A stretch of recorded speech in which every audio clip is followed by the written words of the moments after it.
Heyyyy Refreshers, Nicole Lauren, Home Refresh and Style. So we are doing a new series for the next month that has got me so excited.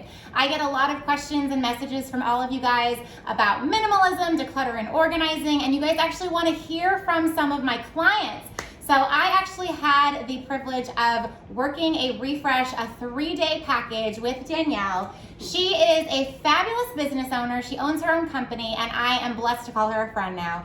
And we're gonna hear a little bit about what she does, what her passions are, how she was led to minimalism, and how she lives with that in her house today. So this is Danielle. Hello. She is amazing. Why don't you tell everybody a little bit about yourself, a little bit about your business, and then we'll dive into the decluttering and organizing. Awesome. I'm Danielle Fredette. I'm the owner and founder of Miss Mixology. We've been in business for 15 years. We are a That's traveling. a long time. That is a very long time, Years. right? Showing my age. We are an travel on location services for bartending. So weddings, corporate functions, we do it all. Awesome. We even bring the bar. She even brings the bar. We have that bar in the garage that we worked around in our decluttering sessions. And I love to host parties. I want to have a gala one day. And once we reach our goals on YouTube, we're going to have a huge party. So now I have my traveling bartender. She has all of her stuff organized in the garage now. Is that what motivated you to kind of want to get your life in order, your home in order, Yes. so you could find everything for work and your home life? Yes, absolutely. Awesome. I needed to make sure that everything was organized. As a business owner, sometimes we feel stuck, you know. Oh yeah, all the time. And I needed Nicole and her specialty and her team to come in, refresh me, give me a new sense of motivation in my business. Yes. So she did that through organization. Yes, so we started with a home assessment, which I do with all of my clients, which is a judgment-free walkthrough of your entire house. And her concerns were mainly in the garage, getting her business stuff in order, making sure that she could take her bar stuff, she could take her bar, it was covered with stuff. So you want to make sure that you always have access to the stuff in your business, and then it kind of carries over into your house. So if your garage is a mess, usually there's spaces that we can work on in your home. Now, I noticed really early on, even in your home assessment, because I see a lot. I see all your hot She sees messes. everything. I see all of you that hoard your canned foods that are expired and your 1,300 pairs of shoes in all different areas in the houses. I see you guys with all that stuff.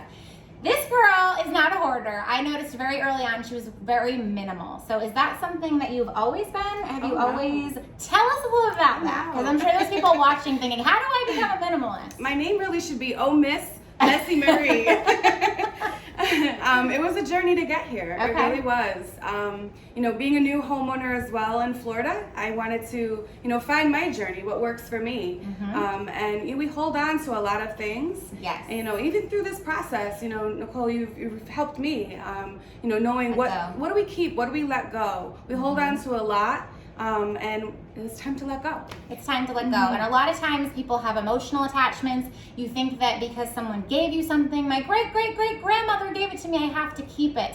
And a lot of times we make ourselves feel guilty about that. And what did we learn? If you buy something new, we have to Get rid of one or we two. have to get rid of something. That is how we stay minimal. It does no good if we declutter your closets, if we declutter your bathroom, if we declutter all these spaces, and then you just keep rebuying stuff. You guys have to put those habits and teach yourself that you have to get rid of stuff and you have to maintain it. So it is a work in progress. How do you think minimalism has affected you, not only in your space, like not having so much stuff, Right. but emotionally, because it's tied to a lot of different emotions. Absolutely, as well. absolutely. Sometimes you can get buried down in your feelings of overwhelming. You're coming home, you're Yeah. seeing things.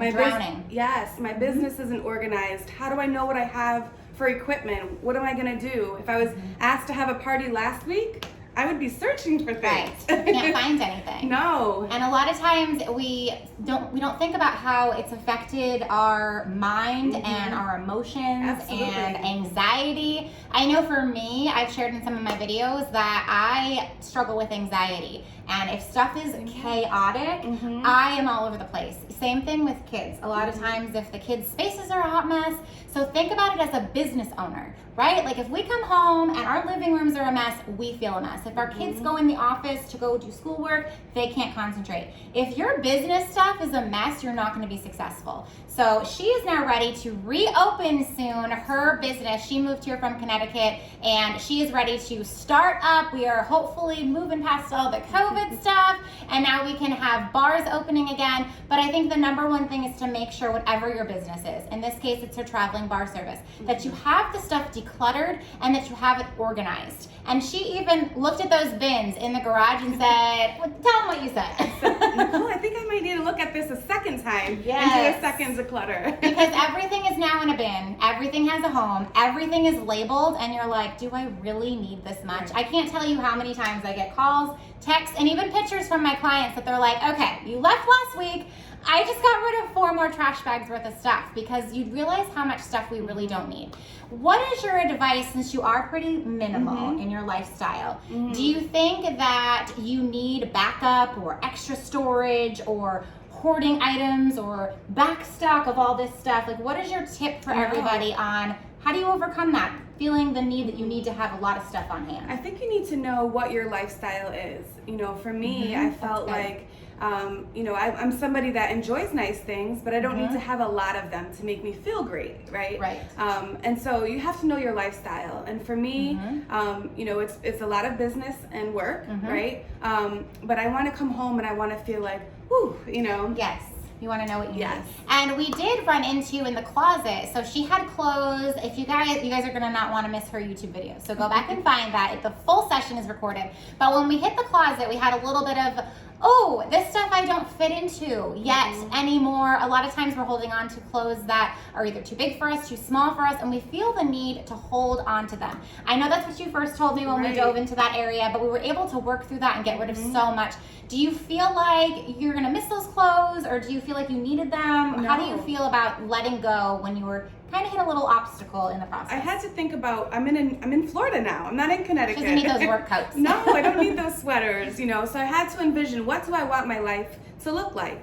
You know, how do I feel, right? This is my new house, my journey. It's not my parents' stuff. It's not, it's how do I want to do this? So I really had to see what works for me.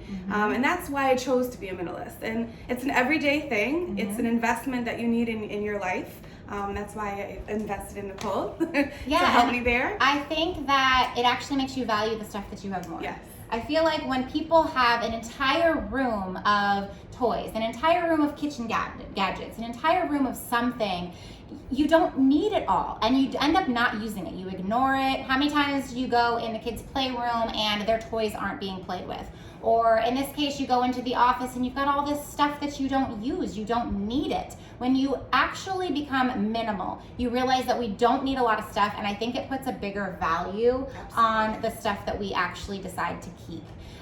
What is something that you feel like you learned from this experience that you thought was going to be hard? Like, did you have a little bit of anxiety about the process? Like, she's gonna make me get rid of everything. Like, how do you feel it went? I did.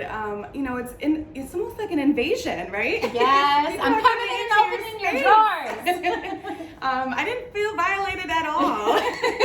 So we go into every cabinet, every drawer. No big deal. No big deal. Her judgment-free, you know, terms and conditions that she sets is really true. There's no judging there. Awesome. Is there anything along the way? I know you had mentioned to me when we were in the garage, she already noticed the little things I do to help along. So if you guys have emotional issues, if you guys have attachments, if you guys are just scared that I'm like the girl that's going to say you have to throw everything away, is there anything that I did to make you feel comfortable? Like, I know that I swoop in sometimes when you're taking too long thinking about something. It was that healthy push you gave me. Healthy push. I like that. Yeah, when I wasn't sure of, you know, do I want to keep this? You know, she asked me, is it functional? When was the last time you used it? Where do you see yourself using this again? For an example, my grandmother has, I think, a 18-piece dining set, right? As a single girl, will I ever use that? I'm not sure, but I may not want to part with it yet. And she did a great job of, you know, really setting a tone with my grandmother's memory and using my mother's hutch to really display those items. So now I have it in my mind, like, okay, I need to use this. She's holding me accountable. Yes. Repurpose those items. If you have sentimental items that you're keeping, use them. I think sometimes we think we have to store them in a box. Right. Sometimes we can have a sentimental box of stuff that can be, stuff is very delicate, or that's, a dress that you don't want to stain. It's okay to have those boxes, but if you have china, use it. If you have a veil from your grandmother, let your kid dress up with it. So I think it's important to realize that you can decorate with those items, you can use those items, and I say it all the time, actively used or deeply cherished helps you make those fast decisions. Absolutely. She was getting caught up, and we just made sure that we made those fast decisions. If you put too much thought into it, it's gonna take too long, and you're not going to be able to make decisions. And that's what this is about, decision making. We make decisions every day in life, and I think the number one thing to realize is you guys clean your house all the time. You make all these other home investments. It's time to invest in a refresh, because when you have stuff all over the place, you can't enjoy anything else. And I don't know about you, but I am ready to come over and enjoy her space. We're gonna have a girls' night. We're gonna have a party. We're gonna host parties. If you guys are looking, yes. Stay tuned, follow both of our Facebook and Instagram and YouTubes. I will link all of those below. And we are gonna want to make sure that you keep an eye on this girl, because she is opening her services again soon. Yes. And how do they go about booking you and kind of having you at their party? Because you guys, she's gonna be at my party, so how can they have you at theirs? Yes, please visit Facebook, Miss Mixology LLC, or my website at missmixology.com. Okay, and you're gonna see more from us. We're gonna be doing some collaborations. I love making business besties, so stay tuned. If you guys didn't already, be sure to hit that red subscribe button. Don't forget to ring that bell so you guys never miss a beat or a basket or this interview series, and we'll see you guys next time. Bye.